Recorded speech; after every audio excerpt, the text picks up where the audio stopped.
Hello അസ്സലാമു അലൈക്കും. ഷിൻസിസ് വ്ളോഗിലെ പുതിയൊരു വീഡിയോയിലേക്ക് എല്ലാവർക്കും സ്വാഗതം. എല്ലാവരും സുഖമായിരിക്കുന്നുണ്ടല്ലോ? അൽഹംദുലില്ലാ, ഞങ്ങളും ഇവിടെ സുഖമായിരിക്കുന്നു കേട്ടോ. ഇന്ന് ഞാൻ വന്നിട്ടുള്ളത് നമുക്ക് ബ്രേക്ക്ഫാസ്റ്റ് ആയിട്ടും അതുപോലെ തന്നെ ഡിന്നറായിട്ടും ഒക്കെ ഉണ്ടാക്കാൻ പറ്റിയിട്ടുള്ള ഒരു അപ്പത്തിൻ്റെ റെസിപ്പി ആയിട്ടാണ്. അപ്പം നമ്മളിതിൽ അരിയും ഉഴുന്നും ഒന്നും അരച്ച് ചേർക്കാതെ ഉണ്ടാക്കിയിട്ടുള്ള ഒരു അപ്പമാണ് കേട്ടോ. അതുപോലെ തന്നെ തലേദിവസം നമ്മൾ മാവ് റോസ്റ്റ് ചെയ്യാൻ വേണ്ടിയിട്ടൊക്കെ വെക്കുമല്ലോ, മാവ് പൊങ്ങാനൊക്കെ വെക്കുമല്ലോ, അതുപോലെ വെച്ചിട്ടുമില്ല. അല്ലാതെ നമുക്ക് 15 മിനിറ്റ് കൊണ്ട് ഉണ്ടാക്കാൻ പറ്റിയിട്ടുള്ള ഒരു റെസിപ്പിയാണ്. നല്ല സോഫ്റ്റ് ആയിട്ട് നല്ല പഞ്ഞി പോലെയുള്ള ഒരു അപ്പമാണ് കേട്ടോ. നമ്മളിത് റവ വെച്ചിട്ടാണ് ചെയ്തെടുത്തിട്ടുള്ളത്. അപ്പോൾ ഇതെങ്ങനെ ഉണ്ടാക്കാൻ നോക്കിയാലോ? അപ്പോൾ 15 മിനിറ്റ് കൊണ്ട് തന്നെ നമുക്ക് സൂപ്പർ ടേസ്റ്റി ആയിട്ടുള്ള അതുപോലെ തന്നെ സൂപ്പർ സോഫ്റ്റും കൂടി ആയിട്ടുള്ള ഒരു അപ്പമാണ് നമ്മളൊന്ന് ചെയ്ത് കാണിക്കുന്നത്. അപ്പോൾ നമുക്ക് നേരെ വീഡിയോയിലേക്ക് പോകാം. അതിന് വേണ്ടിയിട്ടുള്ള റവ ഞാൻ എടുക്കുന്നുണ്ട്. അതൊരു പാത്രം വെച്ച് കൊടുത്തിട്ടുണ്ട്. അതിലേക്ക് നമുക്ക് 1.5 കപ്പ് റവ ഇട്ട് കൊടുക്കാം കേട്ടോ. അപ്പോൾ വറുത്തതോ വറുക്കാത്തതോ ഏതായിരുന്നാലും കുഴപ്പമൊന്നുമില്ല. ഞാൻ വറുക്കാത്തതാണ് എടുത്തിട്ടുള്ളത്. അപ്പോൾ ഇനി നമുക്ക് അതിലേക്ക് 3 ടേബിൾ സ്പൂൺ ഗോതമ്പ് പൊടി ചേർക്കാം. അപ്പോൾ ഞാൻ എടുത്തത് നമ്മുടെ റേഷൻ കടയിൽ നിന്നൊക്കെ കിട്ടുന്ന ആട്ടപ്പൊടിയില്ലേ, പാക്കറ്റ്, അതാണ് കേട്ടോ ഞാൻ എടുത്തിട്ടുള്ളത്. അത് 3 ടേബിൾ സ്പൂൺ എടുത്തിട്ടുണ്ട്. 1 ടേബിൾ സ്പൂൺ പഞ്ചസാര ചേർത്ത് കൊടുത്തിട്ടുണ്ട്. അതിലേക്ക് ഒരു 1/2 ടീസ്പൂൺ ഇൻസ്റ്റൻറ്റ് ഈസ്റ്റാണ് ചേർത്തിട്ടുള്ളത് കേട്ടോ. അപ്പോൾ നമുക്ക് 15 മിനിറ്റ് കൊണ്ട് ചെയ്യാനുള്ളതുകൊണ്ട് ഞാൻ 1/2 ടീസ്പൂൺ ചേർത്തിട്ടുള്ളത്. അല്ലാതെ ഞാൻ ഒരു 1/4 ടീസ്പൂണൊക്കെ എടുക്കാറുള്ളൂ കേട്ടോ. ആവശ്യത്തിനുള്ള ഉപ്പ് ചേർത്ത് കൊടുത്തിട്ടുണ്ട്. ഇനി നമുക്ക് ഇതിലേക്ക് ചെറിയ ചൂടുള്ള വെള്ളമാണ് കേട്ടോ ഒഴിച്ചു കൊടുക്കേണ്ടത്. പച്ചവെള്ളം ഒഴിച്ചു കൊടുക്കരുത്, അതുപോലെ തന്നെ ഓവർ ചൂടായിട്ടുള്ളത് ഒഴിച്ചു കൊടുക്കരുത് കേട്ടോ. ചെറിയ ചൂടുള്ള വെള്ളം. അപ്പോൾ അത് 2 കപ്പാണ് ഞാൻ ഒഴിച്ചു കൊടുത്തിട്ടുള്ളത് കേട്ടോ. 2 കപ്പ് ചൂടുവെള്ളം കൂടെ ഒഴിച്ചു കൊടുത്തിട്ട് നല്ലോണം ഒന്ന് മിക്സ് ചെയ്തെടുക്കാം നമുക്ക് ആദ്യം. അപ്പോൾ നിങ്ങൾ എടുത്ത റവയുടെ ഇതിനനുസരിച്ചിരിക്കും വെള്ളത്തിൻ്റെ അളവ്. അപ്പോൾ അതുകൊണ്ട് ഒറ്റ തവണ ആയിട്ട് തന്നെ 2 കപ്പ് ഒഴിക്കണ്ട. നിങ്ങളൊന്ന് മിക്സ് ചെയ്തിട്ട് നോക്കുക. എന്നിട്ട് ഈ ഒരു പരുവാണ് നമുക്ക് കിട്ടേണ്ടത് കേട്ടോ. അപ്പോൾ അത് നോക്കിയാൽ മതി. വെള്ളത്തിൻ്റെ അളവ് നിങ്ങൾ ഒഴിക്കുമ്പോൾ പതുക്കെ കുറേശ്ശെ ഒഴിച്ചിട്ട് നോക്കിയാൽ മതി കേട്ടോ. അപ്പോൾ അത് നല്ലോണം ഒന്ന് മിക്സ് ചെയ്ത് കൊടുത്തിട്ടുണ്ട്. ഇനി നമുക്കതൊന്ന് മിക്സിയുടെ ജാറിലിട്ടിട്ട് നന്നായിട്ടൊന്ന് അരച്ചെടുക്കാം കേട്ടോ. അപ്പോൾ നമുക്ക് ഈ ഒരു മിക്സിയിൽ ഇടാൻ പാകത്തിനുള്ള ചൂടാണ് നമ്മുടെ ഈ ഒരു നമ്മൾ ഒഴിച്ചു കൊടുത്ത വെള്ളത്തിന് ഉണ്ടാവാൻ പാടുള്ളൂ കേട്ടോ. അപ്പോൾ ചൂടുവെള്ളം തന്നെ എടുക്കാൻ വേണ്ടിയിട്ട് ശ്രദ്ധിക്കുക. നിർബന്ധമായിട്ടും ചൂടുവെള്ളം തന്നെ എടുക്കുക. അപ്പോൾ അത് നന്നായിട്ട് തന്നെ അരച്ചെടുക്കാം. ഇപ്പോൾ ഇതാ നമ്മുടെ ആ റവയുടെ കൂട്ട് നന്നായിട്ട് തന്നെ അരച്ചെടുത്തിട്ടുണ്ട് കേട്ടോ. ഈ ഒരു രീതിയിലാണ് നമുക്ക് ബാറ്റർ ഇരിക്കേണ്ടത് കേട്ടോ. അപ്പോൾ നന്നായിട്ട് അരിഞ്ഞ് കിട്ടിയിട്ടുണ്ട്. അപ്പോൾ അത് നമുക്കൊരു പാത്രത്തിലേക്ക് മാറ്റാം. ഇത്തിരി വലിയൊരു പാത്രം എടുക്കുക. നമ്മുടെ മാവ് ജസ്റ്റ് ഒന്ന് പൊങ്ങി വരും 15 മിനിറ്റ് കൊണ്ട് തന്നെ കേട്ടോ. ഇനി ആ ഒരു മിക്സിയുടെ ജാറിൽ വെള്ളം ഒഴിച്ചു കൊടുക്കണ്ട. മാക്സിമം നമുക്കത് കൈ വെച്ചിട്ട് തന്നെ നന്നായിട്ട് വടിച്ചെടുക്കുക കേട്ടോ. നമുക്കിപ്പോൾ നമ്മുടെ ഈ ഒരു അപ്പത്തിൻ്റെ ബാറ്റർ വെള്ളം കറക്റ്റ് പാകത്തിലാണ് ഇരിക്കുന്നത് കേട്ടോ. അപ്പോൾ അതുകൊണ്ട് ഇനി വെള്ളം ചേർക്കേണ്ട കാര്യമില്ല. അപ്പോൾ നന്നായിട്ടൊന്ന് മിക്സ് ചെയ്ത് കൊടുക്കണേ. നല്ലോണം ഒന്ന് മിക്സ് ചെയ്ത് കൊടുക്കുക. അങ്ങനെ ആകുമ്പോൾ നമുക്ക് 15 മിനിറ്റ് കൊണ്ട് തന്നെ പെട്ടെന്ന് തന്നെ നന്നായിട്ട് പൊങ്ങി അതൊന്ന് പതഞ്ഞ് പൊങ്ങിയൊക്കെ വരും കേട്ടോ. അപ്പം ഞാനിതാ നന്നായിട്ടൊന്ന് മിക്സ് ചെയ്ത് കൊടുക്കുന്നുണ്ട്.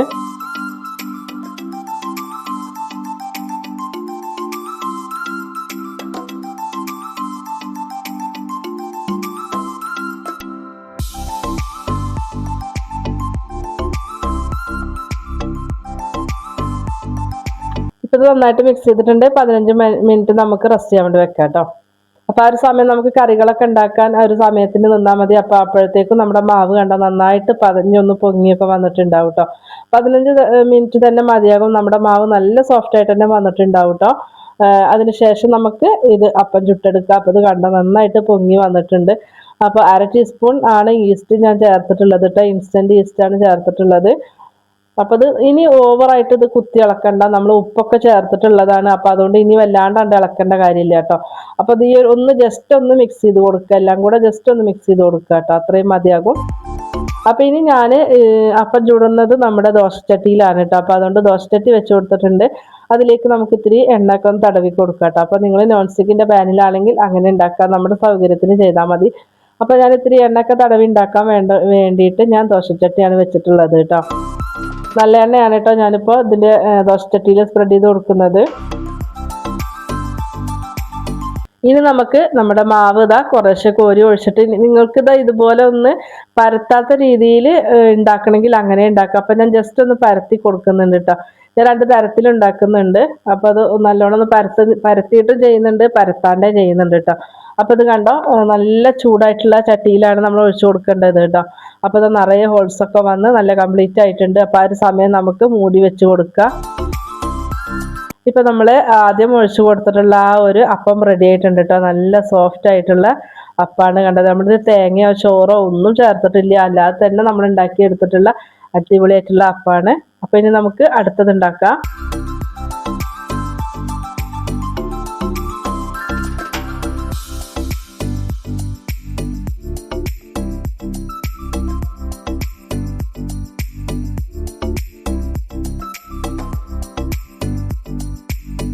അടുത്തതും ഒഴിച്ചു കൊടുത്തിട്ടുണ്ട്. ഇനി നമുക്ക് ജസ്റ്റ് ഒന്ന് ഞാൻ പരത്തി കൊടുത്തിട്ടുണ്ട് കേട്ടോ. അപ്പോൾ അത് നമ്മുടെ ഇഷ്ടത്തിന് ചെയ്താൽ മതി. നിങ്ങൾക്ക് തട്ടുദോശ അല്ലെങ്കിൽ നെയ്റോസ്റ്റ് പോലെയൊക്കെ ഉണ്ടാക്കണമെങ്കിൽ അങ്ങനെ ഉണ്ടാക്കാം.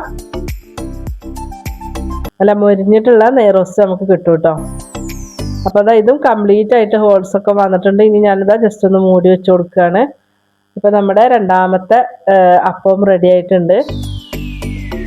കണ്ടോ, നല്ല സോഫ്റ്റ് ആയിട്ടുള്ള നല്ല പഞ്ഞി പോലുള്ള റവ അപ്പം. അപ്പം നമുക്ക് ബാക്കിയുള്ളതും കൂടെ ഒന്ന് ഉണ്ടാക്കിയെടുക്കാം കേട്ടോ.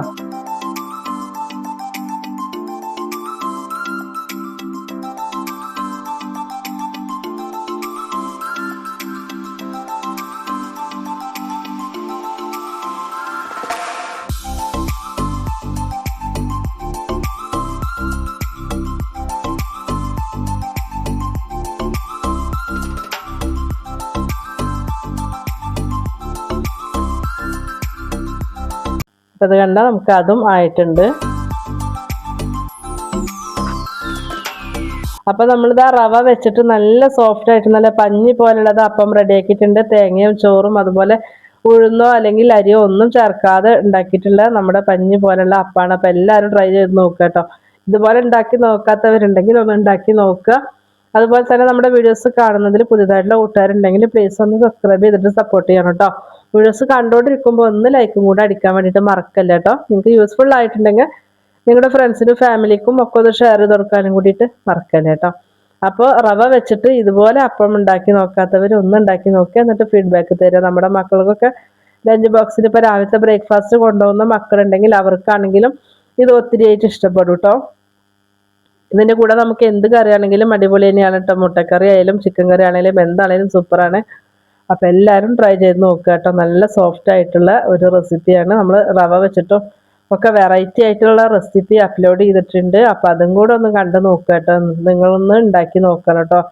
കണ്ടു നോക്കിയിട്ടൊന്ന് ഉണ്ടാക്കി നോക്കുക, എന്നിട്ട് നിങ്ങൾ ഫീഡ്ബാക്ക് തരണം കേട്ടോ. നിങ്ങൾ ഉണ്ടാക്കി നോക്കി നിങ്ങൾക്ക് ഇഷ്ടമായി എന്നുള്ളത് അറിയിക്കണം കേട്ടോ. അപ്പോൾ ഒന്ന് ഷെയർ ചെയ്യാനും കൂടിയിട്ട് മറക്കല്ലേ. അപ്പോൾ ഇന്നത്തെ വീഡിയോ ഇത്രേ ഉള്ളൂ. ഇൻഷാ അല്ലാഹ് മറ്റൊരു വീഡിയോ ആയിട്ട് നമുക്ക് വീണ്ടും വരാം. അസ്സലാമു അലൈക്കും.